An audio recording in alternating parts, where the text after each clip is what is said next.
By the way, State House si office ya gwanga. So why did you go there? What? Chagezako okugamba. She's trying to say we didn't go there because enosichifo chitufu kya kusinkaniramu. So why did you go there? Like duh. Because Maka go president. Kati njagala okubuuza ogaba nga Maka go president. Lwaki omukulu ono teyakozesezza ekifo ekigatta bannabyabufuzi bonna? No. Exactly. Kizibu kye mukyafunye. Mumulooza nti IPOD mukulu Museveni ye boss. IPOD bonna benkana. They are all leaders, presidents of political parties. You are at risk of losing funding. Kakati era nsaba okutegeeza nti bwe bibanga ebina by'obufuzi ekigendera kyabwe kuŋŋaanya ssente mu gavumenti ya Uganda bagende bakuŋŋaanye. This right there is the honorable member of parliament. Bezima utalina busobozi. Yali ayogera ebya transition.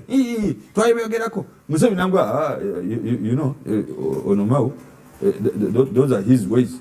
But we did not talk about that. This is good impression. You're watching Mordecai Marissa Live Political Commentary. Please consider subscribing to help grow Uganda's Voices of Struggle ecosystem. Thank you. Very glad to be here on Mordecai Marissa TV. And yes, indeed, Mr. Kapata Nkomieo.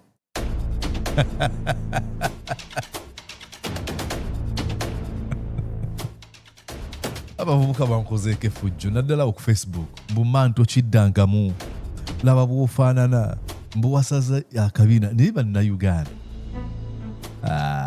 wala yagambye obadde ontiisizza mbadde ndowooza kiwalaata Shaba Shaba yagambye mbu you look like a teenager ne bantu mmwe. All right. Katukole tutyo. Tetugenda okukola. Temufenseko.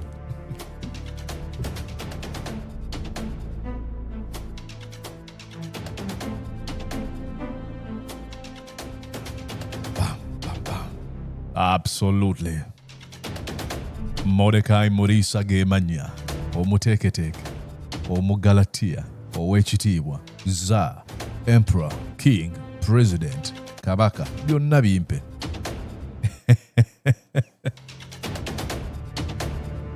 Oh boy. Uganda mulina fujjo. All right, ladies and gentlemen, thank you so much okubanga weekumira ku mukutu guno eno mwenna mwenna abasubscribinga mwenna mwenna abateekako endowooza abalikinga video abongera mu maaso nalabye mwongedde mu maaso n'obuwagizi obw'enjawulo buli bwe bayita super thanks abantu bakoona mu ssente ngenda olengera Mulisa ofunye $8 $10 Amen. Thank you so much, guys. And I usually tell people you can only do that if you have the means. If you don't have, please take care of yourself first before you do anything else for me. Okay? All right, ladies and gentlemen, right tugenda kwogera ate ku bintu ebikyagenda maaso n'okubanga byogeza bannayuganda obwama naddala abo bali ku ludda lwa Mwami Museveni.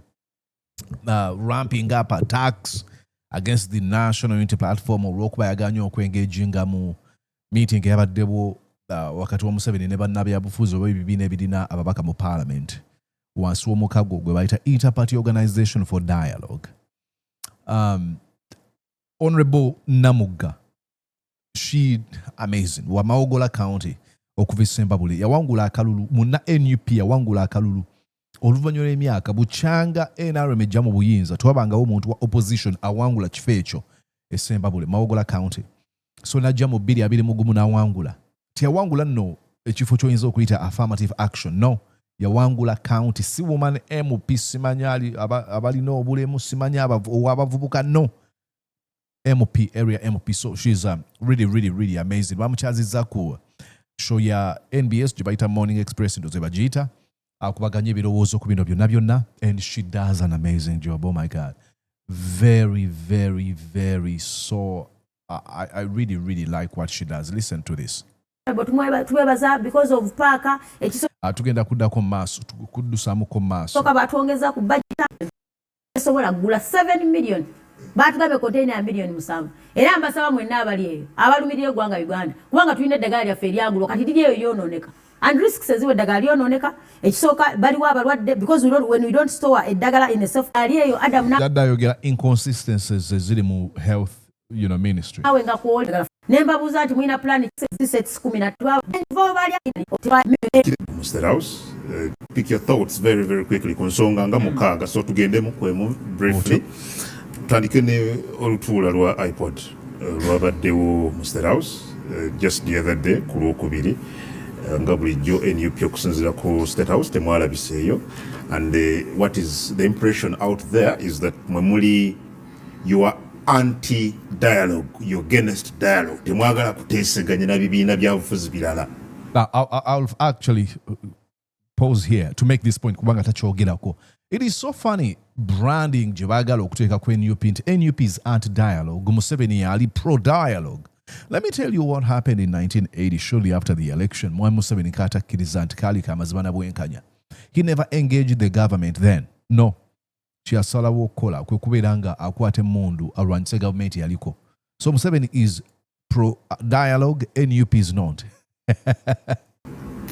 ekirungi ombuuza ekibuuzo ekirungi ennyo nga twakakola amendment mu tteeka lye bayita Political Parties and Organizations Act. Ebiseera ebyo bwe najja nakola nti neewuunyiza okubanga abakulu amaanyi bagatadde ku tojja kufuna ssente nga tozze, naye nga mwalimu akawaayiro akaali akanene akalaga omugaso gwa IPOD to harmonize okufa okulaba nga ebakumaakuma, okufa okulaba nga wabawo embeera yonna esoowaganye mu byobufuzi mutuula ne muteesa ku mbeera eyo harmoniously. I mean, mic drop right away. Every time they raise a question, could IPOD nabutya NUP bwetali native kubeera nga yeetaba mu engagements ne Mwami Museveni.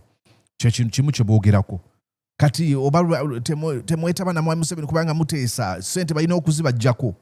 Do you realize how financially driven or monetarily driven these folks are? Kubanga tebafana ku kiruubirirwa kya Inter-Party Organization for Dialogue, IPOD. Nti omulamu omukulu kyeki ebibiina okubeera nga bikolagana nga bitambuliza wamu emirimu nga tewali kinyigiriza kirala nga waliwo okuwaŋŋana ekitiibwa. Ebyo byo byateekeddwako essira. Nobody wants to discuss that. Buli muntu agala kwogera ku nsimbi. So sad. Tugandagano nti naye lwaki bwebanga IPOD ogwayo gwakumaakuma, lwaki tulaba embeera erabikirako mu byobufuzi ng'abantu bawanyisiganya ebisongovu n'okwegirayo ebiso ate nga tulina platform we twali tuulidde okugonjoola ensonga zino ng'abakulembeze. Ekisooka nsaba okutegeeza eggwanga IPOD si department mu gavumenti ya Uganda. Oba nti kitongole mu State House ti omukulembeze w'eggwanga atuula n'abayita nti mwe mujje twogeremu. IPOD actually idea IPOD it's outside. IPOD is outside government setup. Si kitongole kya government. Tuyinza giyitanga NGO. I think it is bwagamba bwatyo. I think it was Netherlands Institute for Multi-Party Democracy eyaleeta idea ya IPOD. Naye abantu olw'okuba Uganda, many people have been manipulated, brainwashed to the core. Bwe balowooza ku kintu nga IPOD obwongo batwala Mwami Museveni. No, this game, it is a foreign idea. Kuva mu bibiina ebyafubana okulaba nga enfuga eya demokrasia etambulizibwako buli kimu amawanga okwetoola ensi yonna. IPOD bwetu bwejja mu kifo. Naye abantu balowooza nti ya Mwami Museveni. It's an NGO. Naye ng'ekigendererwa kyayo kufuba kulaba nti ebitongole bino, ebibiina by'obufuzi bibeera ne neutral place. Ekifo ekibagatta mwenna. We musobola okutuula as heads of political parties. Okulaba nga muteesa ku nsonga eziruma eggwanga, na butya omukumaakuma abantu, na butya omuzimba ebyobufuzi ebitaliimu kuwanyisiganya bigambo na bisongovu. That is the basis for IPOD. How do we create an environment for inclusive democracy, for mutual respect between players or participants in this thing we are trying to build called democracy? Nobody wants to discuss about the manipulative tactics, the dominance tactics, the coercion tactics, and complete abuse of other political parties' rights, because it is done by one man, Museveni. If Museveni is removed out of this equation, the rest of other political parties can deal with each other respectfully harmoniously. Do you know why it's not the case? Kubanga Museveni ekimunnyonnyola it is violence. Teri muntu agamba nti naye abantu bonna ne baba opposition abacriticizing NUP, all they care about is money. Katwaki batwala sente. How about you discuss what is the foundation, what is the hallmark for IPOD? Chagezaako okugamba IPOD bagiteerawo ki? Bagiteerawo okufuna nsimbi. Ensimbi byemu kubisembayo nti kyekimu nga bw'onaagamba nti omukyala aganye okukubaganya ebirowoozo ne bba ku butakkaanya obubaddewo emabega. Omusajja n'agamba bw'aba tayagala kati kitegeeza nange sigenda muguliranga ngoye. Bw'aba tayagala kuteesa nange ng'ayagala kubeera nga bwe ntuuka ewaka nsula mu ddiiro ye asula mu kisenge nange sijja kuleka ssente waka, sijja kumugulira ngoye, sijja kukola kino. Ye argument gy'okola. Kubanga gw'omanyi nti ensonga enkulu eri ku bwetaavu bwa nsimbi toyagala ku addressinga butakkaanya obuleeteddwa omukyalo ono okusalawo akusuze mu ddiiro bwe buteekeddwa okukubaganya ebirowoozo. Era babuyabuya bawutta bamuliraanwa abagamba kati omukyalo lwaki tasula na bba? Okimanyi bba yamugulira emmere? Okimanyi bba yamugulira ekiteeteeyi luli eri? Kati waba tagenda kusula naye tebaddamu kumuwa yadde olwataano. Do you see how hogwash that argument is? But these folks bemulaba ku TV ne ku radio babeera eyo. Mukama wange kati omukubiriza program nze ngamba NUP teekeddwa okubeera ng'eweebwa ensimbi. Like what the heck? Kaakati njagala okubuuza bannayuganda bali yonna nti oli wakubuuza IPOD n'ebigivuddemu ebbanga lyonna lyebaddewo munnayuganda omuwa nsonga ki? Exactly. Nga National Unity Platform twagamba tetujja kwetaba mu muzannyo gulinga it's a ritual. Exactly. Kano kalinganga kalombolombo. Kubanga IPOD kiki kyekoze? Boogera nnyo ku nsimbi. IPOD kiki kyekoze ky'ogamba kineeno kye kituzaayo okutuula? Gamba nti buli mwaka. And look, I belong to the National Unity Platform side eya Bobi Wine. Not by and large National Unity Platform, but people power. My reasoning might be, this could be 100% motivated reasoning. Like folks, I usually see people gamba, biased. I am 100% biased against injustices, against lawlessness and impunity. But chichicho oyagala, ekibiina kikole nga okivumirira omenya amateeka gaakyo. Kikatubayo n'okumanyagana. Niyo oli wakubuuza nti omutuuka mu kumanyagana ki ekivaamu? Exactly. That's a beautiful analogy. Nti buli mwaka tusinkane tutuule ng'abooluganda olukiiko lw'ekyalo lutuule. Olukiiko lw'ekika. Oli n'agamba bwe mutuula mu lukiiko lw'ekika ki ekibeerawo? Twevuma bwevumi. Nti naye mulamu aki ogw'okutuula? Tukolagane ng'abooluganda, tuwaŋŋane ebitiibwa, tuzimbe obumu, tubeeko ebiru ebyawamu bye tutuukiriza byebyo. Naye bwe mutuukayo ki ekituukawo? Kwevuma, kuvumaŋŋana, kwerangira, kuwemuliŋŋana, ebintu bwe bityo, kwemulagana. Ne mwewemula, ne mukola ki, ne mwerangira. Then oli bw'asala n'agamba, nkubulireko, meeting y'ekika sijja gibeerangamu eyo. Lwaki? Kati kitegeeza togenda kube omu ku batagenda kufuna busika. I mean, meeting y'ekika muteekeddwa n'okuteeseza ani atwala ki ku bino ebintu. Naye tunaabikubaganyako tutya ebirowoozo nga buli lwetuuka onvuma onnangira onnengeza. Bwe nsalo ngamba kanjebalame gwe n'ogamba yagana okujja mu meeting naye se bayagala ebyobugagga. What? First of all, ebyobugagga byoyagala byoli mu kubaganyako ebirowoozo si bibyo bya kitange ne mmange. Si bibyo. Ensimbi ze bakubaganyako ebirowoozo si za Mwami Museveni. Kati tusinkanenga mu meeting for ritual, tusinkane kutuula butuuze olinga kino n'omwaka ogujja nzije mu eyo. Stop that nonsense. Gwe nyinyi ogambye nti baabadde mu State House. State House, by the way, State House si ofisi ya ggwanga. Beautiful. So why did you go there? Ago maka gobwa president. Kati njagala okubuuza ogaba nga maka gobwa president. Lwaki obuuza? So why did you go there? By the way, State House si ofisi ya ggwanga. So why did you go there? What? Kyagezaako okugamba. She's trying to say we didn't go there because eno si kifo kituufu kya kusinkaniramu. So why didn't you go there? Like duh. Ago maka gobwa president. Kati njagala okubuuza ogaba nga maka gobwa president. Lwaki omukulu ono teyakozesezza ekifo ekigatta bannabyabufuzi bonna? No. Exactly. Si Makaga Museveni, Makago president. Kakati eyo meeting yabadde. And this thing of Makaga Museveni, Makago president. This is how it should be. Naye Museveni si bwakitwala. Tanga president. Nkubuuza eyo IPOD yabadde agiyitanga president. Yabadde agiyitanga nga olwo olukuŋŋaana sebo kunguno talina kyakwogera nno nga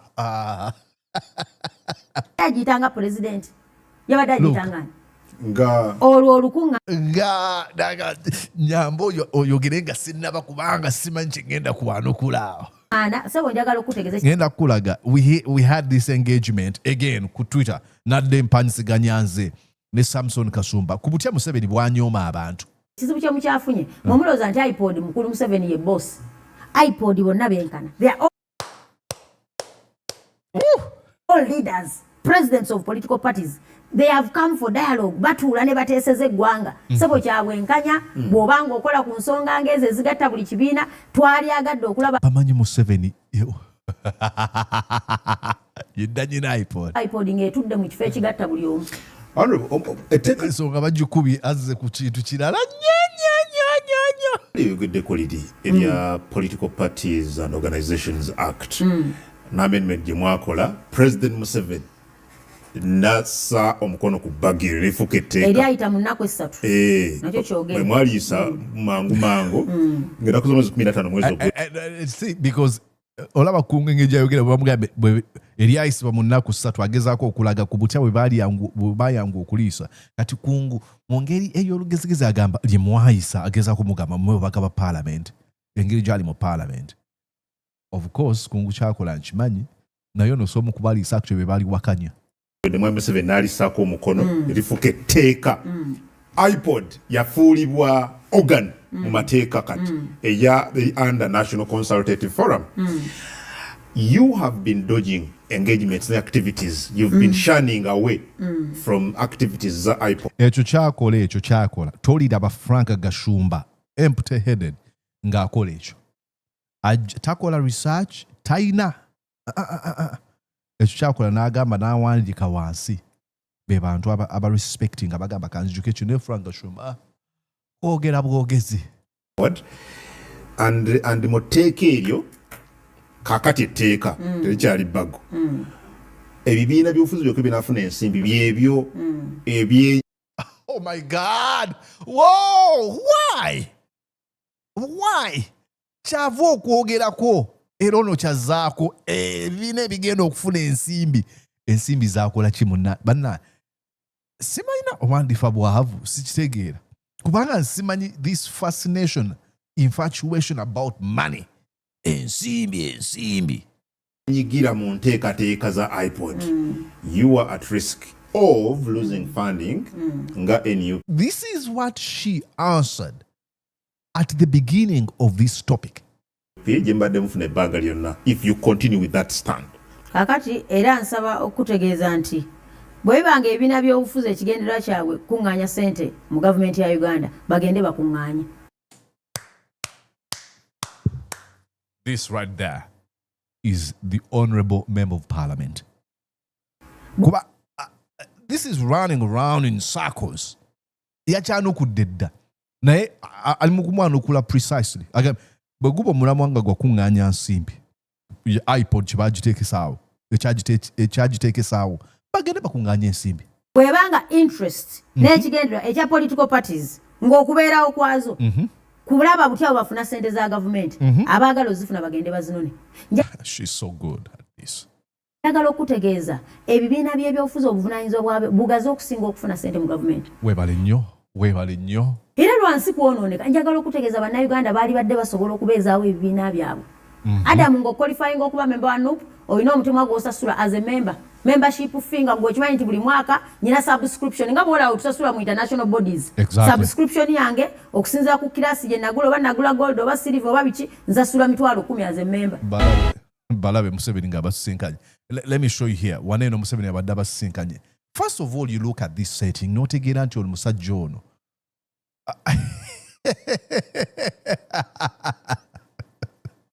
ono Museveni asisinkanye abakulembeze mu bibiina abayita muki bonna ali awo abalecturinga bonna basirise. Now abali wano bonna bamutya okutya okuli wano you cannot imagine. Okutya Museveni okuli wano tosobola kukumeasuringa. It's immeasurable. Bamuvunamira balabanga bannange tudde ne Museveni. This is so wrong. Alina n'entebe ye y'enjawulo. Ye alina akameeza kwateeka ebintu. Bali tebalina kameeza. Mwabamanyi mweyiye akatebe oba katono eb'empapula zikugwako. Alina n'ene waba anyiziza oba yeesimudde akatuuyo waateeka tishu gy'aba akozesezza. Abalala mweyiye. Bano abayise mu capacity nga member wa IPOD okuva mu NRM bwati bw'abanyooma. Kino kinatadde ku Twitter nagambye ntya. Nagambye nti I will show you here. Let's read it together. Nagambye nti here is Mr. Museveni meeting IPOD leaders. He loves this. Reducing people to beggars. Okubakkakkanya n'abateeka ku level y'okusabiriza. He appoints himself Tsar. Yeerunda nti ye kabaka we Russia Tsar. In these meetings and lectures them about nothing. Natandika okubabulira ebigerogero ebyo. Now, when I was 1800, sellouts and condescending folks. Abeetunda n'abo be bakkakkanya eddabambi abeenyooma are usually quick to go back to him because that's the only way their bread will be buttered. Bangu nnyo okuddayo kubanga y'engeri yokka omugaati bwawe gye bagusiigamu omuzigo butter. Kati nafunye wano Samson Kasumba came out responded to me n'agamba mbu this is you think that the meeting between Iran and the US is a meeting of equals. Olowooza ensinkano oyo wakati wa Iran oba Iran ne America baba benkanankana. N'agamba dialogue has never been a bad thing. Okusinkana tekibangako kintu kibi. Even when you want to keep a marriage between a cheating spouse and a faithful one, the wife tends to accept it is not a meeting of equals, even when she is the faithful one. Listen to this man. Ne bukuba ensonga ngerimu obwenzi ng'omu omwenzi omusajja ayenda ate ng'omukyala ye tayenda. Omukyala ateekeddwa okukimanya nti tebenkanankana. Listen. Oba ontegedde, experience in dialogue will teach you so many, many things. Obumanyirivu mu kuteeseganya kijja kukusomesa ebintu bingi nnyo. He wants to teach me. No offense. Not in this field. Not here. At one time he taught me when nali mu newsroom naye ng'amanyi okundagirira ku intonation eddoboozi lyange. I really have respect for him in that field, not here. This is driven by, please can you see me? Give me money. I'm going to make defenses in your favor. See me. Nemuddamu. Namugambye nti wamma wana bantu bo. I know nothing makes sense to you unless it praises Museveni and his regime. Nemwe ebifaananyi kuba yagambye n'abataddeyo kifaananyi nga nkulaga nti baba mugenda kusinga ate n'agamba nti abantu bateekeddwa okubeera nga benkanankana. Nemwe ekifaananyi huyo President Donald John Trump ne President wa North Korea Kim Jong-un batudde mu ntebe zezimu flag zizo wandibadde ogamba nti America kiri maanyi. Kim Jong-un bw'atuuka balina kumuwa mukeeka atuule wansi. Nemwe ekifaananyi ekirala President Donald John Trump ng'ali ne Xi Jinping oba Xi Jinping, President w'eggwanga li China. Baabo batudde wamu. Wandibadde ogamba oba kati waneno wamanyi yani ye China oba ya America obalabira kuki nemwa ekifaananyi kirala Barack Hussein Obama ng'ali naani ne Vladimir Putin n'abakulembeze abalala mu engagement batudde mu ngeri emu nemwa ekifaananyi ekirala Obama ng'ali n'omukulembeze wa Saudi Arabia Emir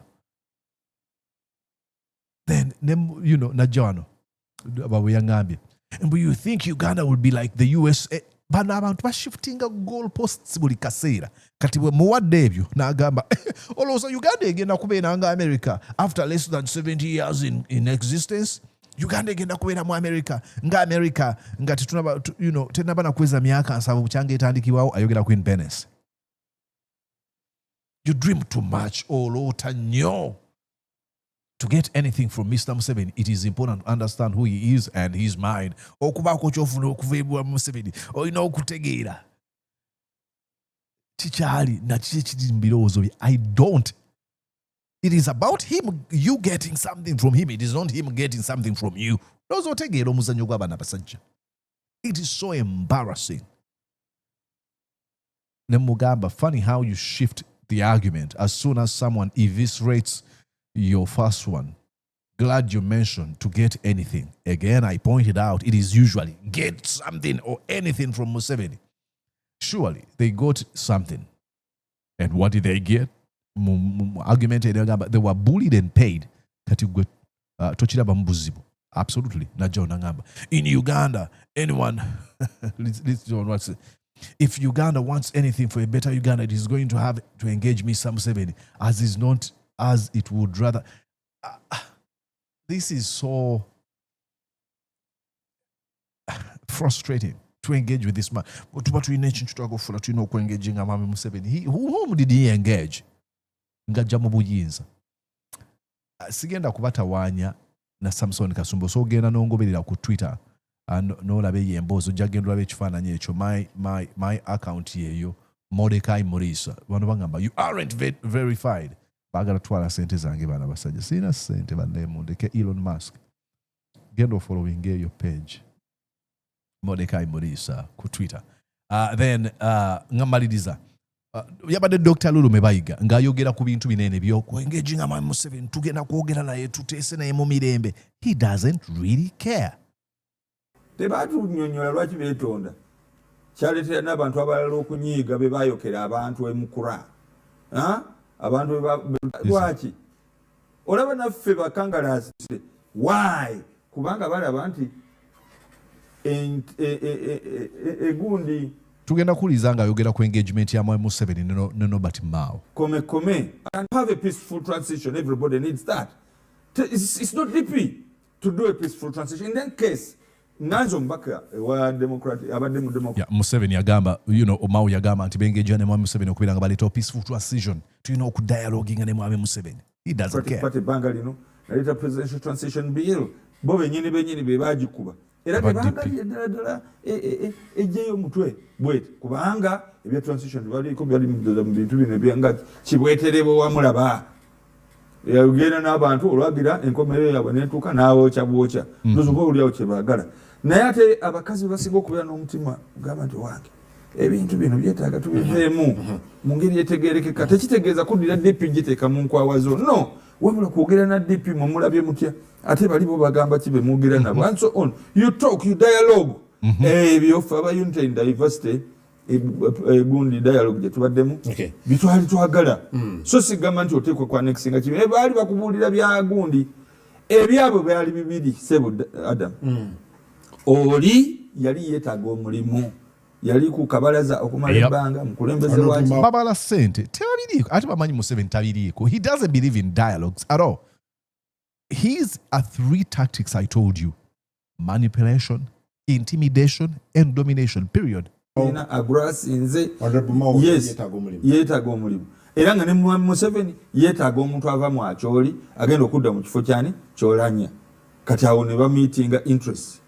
Ono yali wano ku Kameme ka Mau naye nga yeetaaga ekifo kya Iyala Siranda nga bwe babeera nga bamukubidde entoli n'akola bye baagala naye afuna ekifo ye ng'omuntu bino by'ekifaananyi ekya transition bye basiiga bonga ababiri babituukirize batya tebalina bengeki gye basobola bituukiriza nga toyogedde na masses n'ababibi n'ebirala ne babayinga into this temubeera ne pact esobola okuguzibwa gavumenti nefuuka policy making table ne graduating ne parliament nega tukole etteeka erya transition n'ebintu bino tubincorporating. That's how they do things. Kati kasokedde nga bagenda ne cooperation agreement yaabwe bakaleeta ku table mu reforms zetwagala nothing era tebalina na busobozi n'okwogera obwogezi ma utalina busobozi yali ayogera ebya transition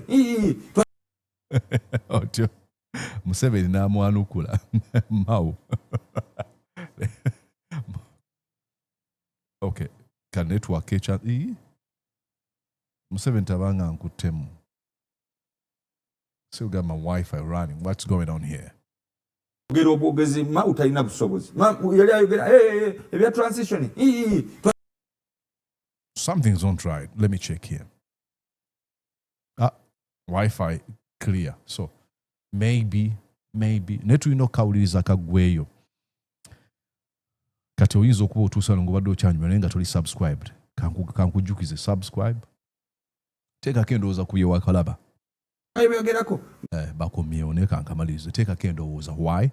This is when YouTube algorithms was triggering okuleeta abantu abalala okulaba emboozi bweziti bozisangamu omulamwa. So teekako endowooza liking a video eno.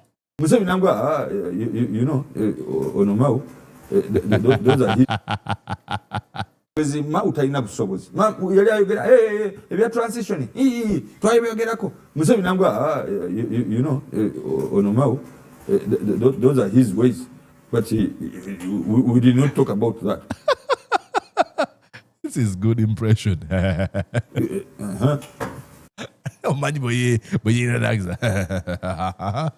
Unawoosa kubanga singa yagenda mu maaso n'okwererejjamu ebyo bye bataateesaako oba bye baateesaako oli n'abirekaawo bali basobola okumugoba ku mulimu. Museveni agoba ku mulimu kali ono ateeka okukwata akalimu. And he's not lying. Nga tumaliriza show kankulagiwa neno Museveni ng'abyogerako yagamba tetubiriiko ebyo. Listen to this conversation right here.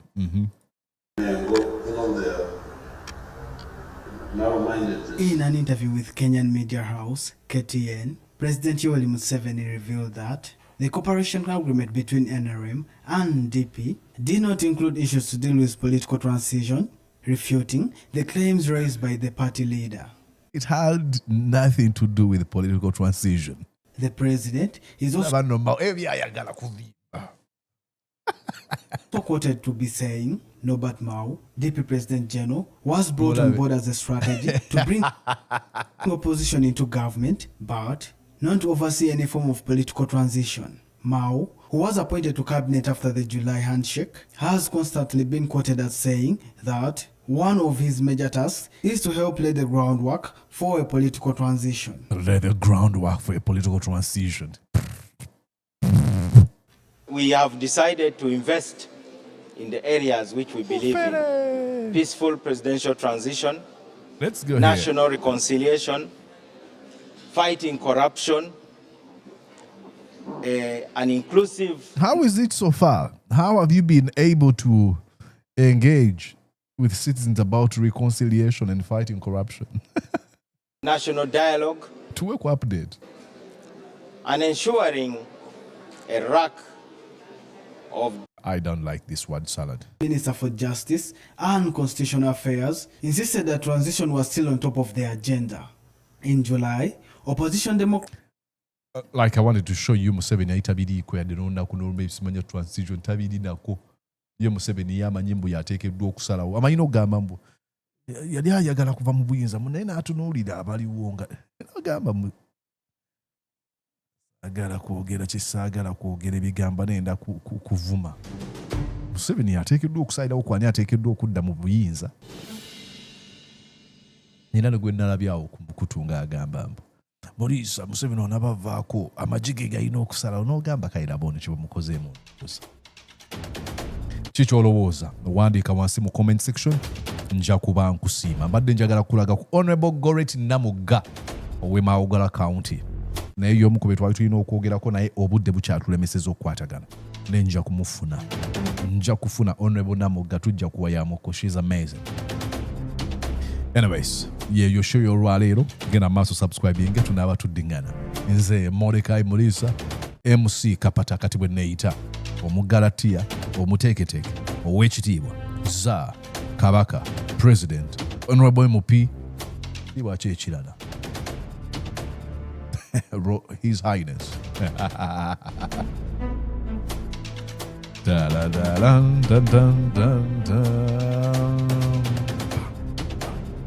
beera bulungi. Did you enjoy what you just watched? I'm sure they did. I'm going to guess that you did. How about you consider subscribing to Mordecai Marissa Live YouTube channel? Thank you.